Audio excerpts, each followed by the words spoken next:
तो Rawls law हम लोग पढ़ रहे थे।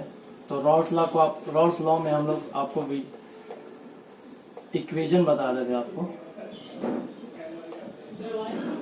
रॉल्स लॉ के इक्वेशन में दो कंपोनेंट है ए और बी, आपको बताया गया। दोनों का जो पार्शियल वेपर प्रेशर पीए,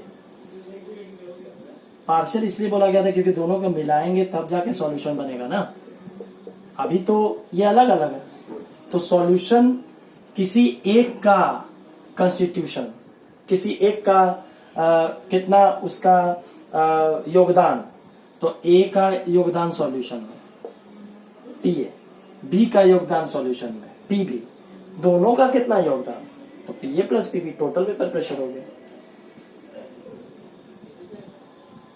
तो इक्वेशन आपको पीए बराबर आपको आया था P naught A X A और पीबी बराबर आपको आया था P naught B X B. PA और पीबी जब सॉल्यूशन बन गया तब का वेपर प्रेशर है, ठीक है। और P naught A and P naught B, A और बी का उस समय का वेपर प्रेशर है जब ये दोनों अलग अलग थे, फ्री थे। ये सॉल्यूशन दोनों बंद करके सॉल्यूशन नहीं बनाया था, यानी सॉल्यूशन बनाने के पहले का है, इसीलिए इसको प्योर कहा गया था।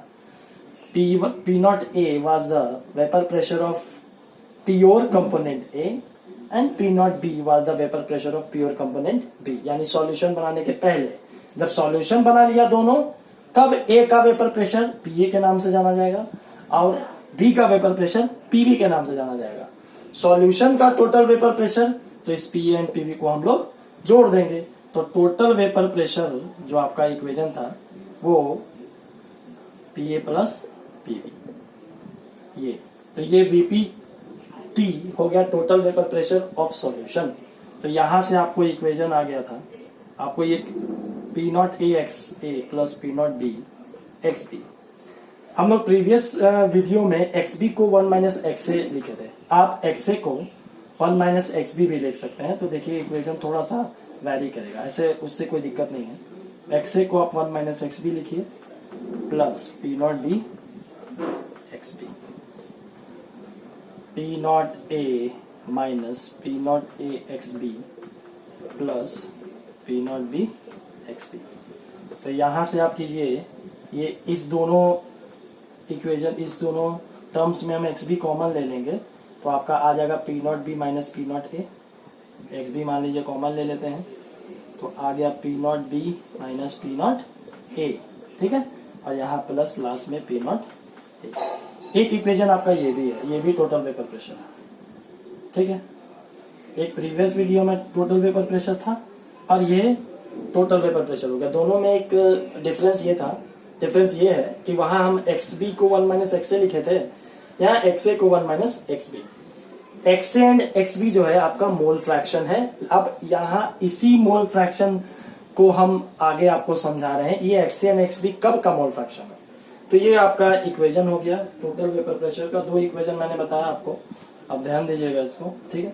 एक इक्वेशन हो गया। एक इक्वेशन और आप जो प्रीवियस वीडियो में लिखे थे, दो इक्वेशन है, एक ये और एक इक्वेशन ये है। यहाँ पर XB की जगह वहां XA था आपके वीडियो में, P not A minus P not B and plus P not B, ये लास्ट आपका इक्वेशन था, ठीक है। तो यहां से ये दो इक्वेशन जो है आपका, ठीक है, आप इसको चेक कर लेते हैं हम लोग। हम यहाँ XB को 1 माइनस XA लिख देंगे। अगर XB को 1 माइनस XA लिख देंगे तो P not A minus P not B, हाँ ठीक है, सही है। ये दोनों इक्वेशन आप अप्लाई कर सकते हैं, ये भी, ठीक है। XA एंड XB जो था आपका यहाँ पर इस इक्वेशन में जो है वो आपका मोल फ्रैक्शन है, ठीक है। तो मोल फ्रैक्शन आप बस अभी small XA and small XB, ये दोनों जो है आपका मोल fraction of component A and B in solution है, ठीक है। लेकिन रॉल्स लॉ में एक और तरह का मोल फ्रैक्शन होता है जिसको हम लोग कैपिटल X से डिनोट करेंगे, तो XA एंड XB, ये कब का मोल फ्रैक्शन है? ये small X and small X B जो आपका इक्वेशन में यूज हुआ है वो mole fraction of component A and B in solution है।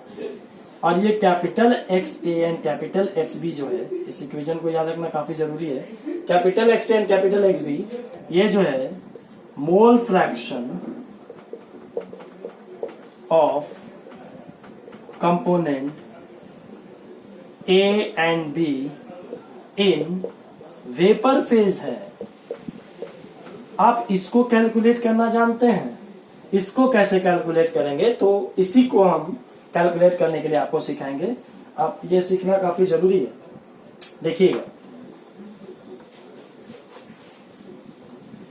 बात समझिएगा।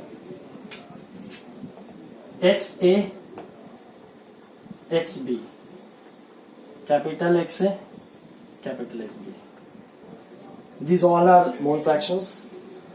These are mole fractions xn and xb in solution, and these capital X and capital XB are the mole fractions in vapor phase. ये mole fraction in vapor phase है आपका, vapor phase याद रखिएगा, मैं यहाँ पे लिख दे रहा है vapor phase, ठीक है। और ये आपका in solution है, in solution। तो X से mole fraction in solution निकालने का जो तरीका है वो हम आपको पहले भी बताए हैं। जिसका मोल फ्रैक्शन निकालना है उसके मोल को टोटल मोल से डिवाइड कर दीजिए, Na/Na प्लस Nb। XB निकालने के लिए या तो आप 1 माइनस एक्स से कर दें या तो number of moles of B by total moles Na plus Nb, ठीक है। ये सॉल्यूशन में यानी जो आप शुरू से mole fraction right from the beginning class 11 जो आप पढ़ रहे हैं मोल फ्रैक्शन, वही मोल फ्रैक्शन यहाँ पे सॉल्यूशन का है। Mole fraction is may be defined as ratio of number of mole of one component by total number of moles, ठीक है।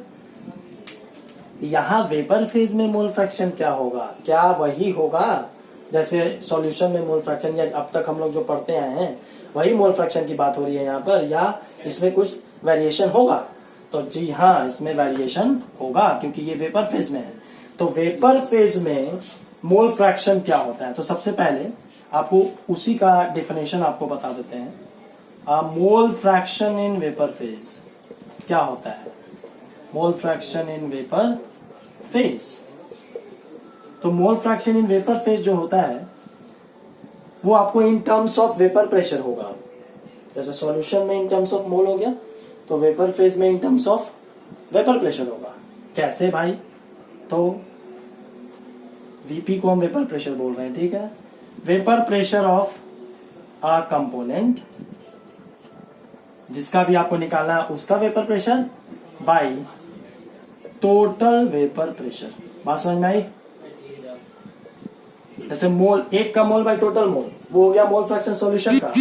यहां पर मोल फ्रैक्शन इन वेपर फेज में आपको क्वेश्चन पूछा जाता है, तो mole fraction in vapour phase जो होगा उस कंपोनेंट का वेपर प्रेशर जिसका आपको मोल फ्रैक्शन निकालना है, तो vapour pressure of A component by total vapour pressure. तो इस लाइन का मतलब ये हुआ, जैसे एक्स से हमको निकालना है तो एक्स का मतलब हुआ मोल fraction of component A in vapour phase, ठीक है। तो ये कैसे निकालेंगे भाई? तो वेपर प्रेशर ऑफ कंपोनेंट, तो वेपर प्रेशर ऑफ कंपोनेंट आपको बताया गया था पीए प्रीवियस वीडियो में, पीए ले लेंगे। अब बाई टोटल वेपर प्रेशर, तो पीए प्लस पी भी ले लेंगे। आपको तो बताया गया total vapour pressure Dalton law के अनुसार, दो कंपोनेंट है तो दोनों के वेपर प्रेशर को जोड़ देंगे तो टोटल वेपर प्रेशर आ जाएगा। जैसे यहाँ पे आप नंबर ऑफ मोल लिए ना, ठीक यहाँ पे सिर्फ वेपर प्रेशर लेना है, बस एक ही चीज आप ध्यान रखिए। उसी तरह mole fraction of component B in vapour phase, ये होगा vapour pressure of B by total vapour pressure. बात समझ रहे हैं आप? इसको आप फर्दर एक्सटेंड कर सकते हैं। फर्दर एक्सटेंड देखिए कैसे होगा। पीए को आपने लिखा था ना रॉल्स लॉ के अनुसार पी नॉट ए एक्स ए, इसको लिख सकते हैं ऐसे, पीए को P naught A X A, और पीए प्लस पीबी को बाबू आप एक्सटेंड करके दो इक्वेशन बनाए थे जो हमने यहाँ पे लिखा था। आप इसको या तो पीए प्लस बीबी को टोटल वेपर प्रेशर लिख दीजिए, ठीक है। और उसी तरह इसको भी एक्सटेंड कर सकते हैं, P naught B X B by vapour pressure total, ठीक है। हालांकि चाहे मोल फ्रैक्शन सॉल्यूशन में आप निकालिए, चाहे मोल फ्रैक्शन आप वेपर फेज में निकालिए, ऑलवेज दो कंपोनेंट का मोल फ्रैक्शन का सम हमेशा इक्वल टू 1 होगा।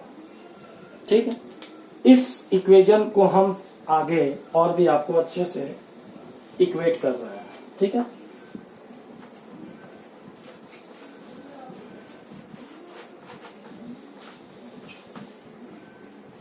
हम लोग देख क्या रहे हैं बाबू, क्या पढ़ रहे हैं? तो हम लोग का काम है कि मोल फ्रैक्शन तो हम लोग जान गए थे बहुत पहले से। अब है कि मोल फ्रैक्शन इन वेपर फेज कैसे कैलकुलेट किया जाता है। तो वेपर फेज का मोल फ्रैक्शन काफी इंपॉर्टेंट है। तो यहाँ पे दो कंपोनेंट था, ए और बी, तो हम मोल फ्रैक्शन ऑफ एक्स का मतलब हुआ मोल fraction of component A in vapour phase, और एक्स बी का मतलब होगा मोल fraction of component B in vapour phase. Vapour phase में मोल फ्रैक्शन को निकालने के लिए हम लोग वेपर प्रेशर का इस्तेमाल करते हैं। तो ए का vapour pressure by total vapour pressure P A plus P B, यहां होगा बी का vapour pressure by total vapour pressure P A plus P B. इसको फर्दर पीए को हम लोग लिख सकते हैं P naught A X A by, चाहे पी क्वेश्चन में टोटल वेपर प्रेशर दिया होगा तो डायरेक्ट यहां लिख दीजिए टोटल वेपर प्रेशर का जो भी वैल्यू है, या तो पीए और पीबी को अलग निकालिए और दोनों को जोड़ दीजिए। ठीक है, पीए कैसे निकालेंगे? P naught A into X A, P B कैसे निकालेंगे? P naught B into X B, दोनों का वैल्यू निकाल करके ऐड कर देंगे तो टोटल वेपर प्रेशर आ जाएगा। बात समझ में आ रहा है आपको? तो पीए प्लस पीबी को आप ऐसे भी लिख सकते हैं P naught A X A plus P naught B X B, ये पूरा आपको तोड़ के बताया जा रहा है। और यहाँ एक्स बी को पीबी को लिख सकते हैं उसी तरह P naught B X B by P naught A X A plus P naught B X B. ठीक है, यही P naught A X A plus P naught B X B बराबर ये जो डिनोमिनेटर दोनों का देख रहे हैं, ये डिनोमिनेटर ये जो डिनोमिनेटर आप देख रहे हैं, यही डिनोमिनेटर दोनों जो है वो वेपर प्रेशर टोटल कहलाता है। टोटल का मतलब सॉल्यूशन का टोटल वेपर प्रेशर। बात समझ में आया? अगर आपको सिर्फ टोटल वेपर प्रेशर पूछता है तो आप P naught A X A plus P naught B X B, यानी कंपोनेंट ए का और कंपोनेंट बी का वेपर प्रेशर को इंडिविजुअली निकाल दीजिए। डाल्टन लॉ के अनुसार टोटल वेपर प्रेशर निकालने के लिए इंडिविजुअल पार्शियल प्रेशर को जोड़ दीजिए, वही हो जाएगा आपका टोटल वेपर प्रेशर। ठीक है, या अगर आप एक्स से निकाल दिए इस इक्वेशन से पीए बाई पीए प्लस पीबी, तो मेरी राय के अनुसार देयरफॉर एक्स बी आपको निकालने की जरूरत नहीं है, आप 1 माइनस एक्स ए कर दीजिए, क्योंकि आपको हमने बताया चाहे मोल फ्रैक्शन सॉल्यूशन का हो चाहे मोल फ्रैक्शन वेपर फेज का हो, the sum of the mole fraction either in solution और in vapour phase will always be equal to 1।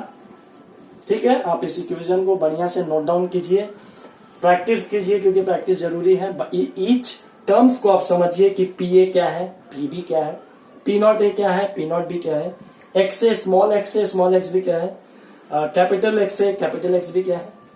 किसी तरह का प्रॉब्लम आप कमेंट कर सकते हैं वीडियो में, हम आपको फिर से एक्सप्लेन करेंगे। ऐसे हमने पूरा कोशिश किया है कि आपको एक्सप्लेन करने का। आप रॉल्फ लॉ बढ़िया से आप इक्वेशन उसको पढ़िएगा। ठीक है, तब तक के लिए आप थैंक यू।